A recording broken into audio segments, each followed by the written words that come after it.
عزیر علیہ السلام، حضرت عزیر علیہ السلام بنو اسرائیل کے نبی اور ہارون علیہ السلام کی نسل سے ہے۔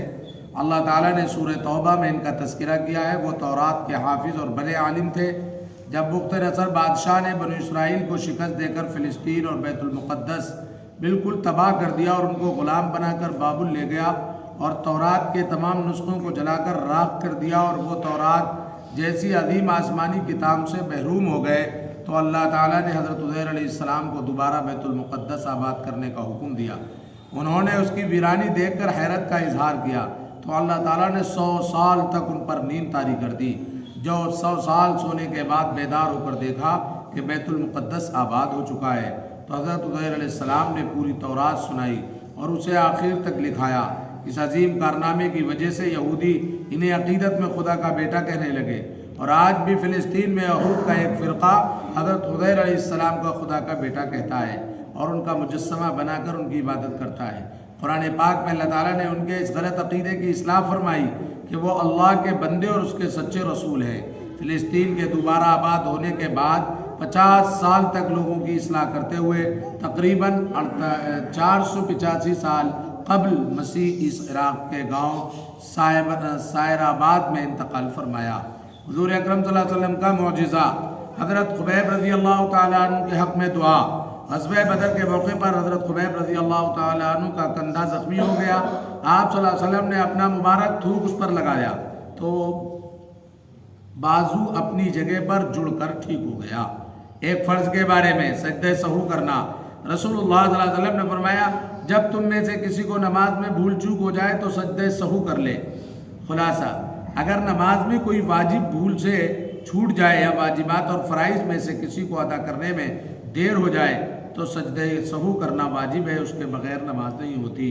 ایک سنت کے بارے میں مومن کے حق میں دعا، رسول اللہ صلی اللہ علیہ وسلم یہ دعا فرماتے ہیں اللہم فَأَيَّمَا مُؤْمِنٍ سَبَبْتُهُ فَجْعَلْ ذَلِكَ لَهُ قُرْبَةً إِلَيْكَ يَوْمَ الْقِيَامَةِ۔ اے اللہ، اگر کسی مومن کو میں نے برا بھلا کہہ دیا ہو تو قیامت کے دن اس کہنے کے بدلے میں اسے اپنا قرب نصیب فرما۔ ایک اہم عمل کی فضیلت، برکت والا نکاح۔ رسول اللہ صلی اللہ علیہ وسلم نے فرمایا سب سے زیادہ برکت والا نکاح وہ ہے جس میں خرچہ کم سے کم ہو۔ ایک گناہ کے بارے میں رسول کے حکم کو نہ ماننا، قرآن کریم میں اللہ تعالیٰ فرماتا ہے جو لوگ رسول کے حکم کی خلاف ورزی کرتے ہیں ان کو اس سے ڈرنا چاہیے کہ کوئی آفت ان پر آن پڑے یا ان پر کوئی دردناک عذاب آ جائے۔ دنیا کے بارے میں آخرت کی کامیابی دنیا سے بہتر ہے۔ قرآن کریم میں اللہ تعالیٰ فرماتا ہے تم لوگوں کو جو کچھ دیا گیا ہے وہ صرف دنیاوی زندگی میں استعمال کی چیزیں ہیں، اور جو کچھ اجر و ثواب اللہ کے پاس ہے وہ اس دنیا سے کہیں بہتر اور باقی رہنے والا ہے۔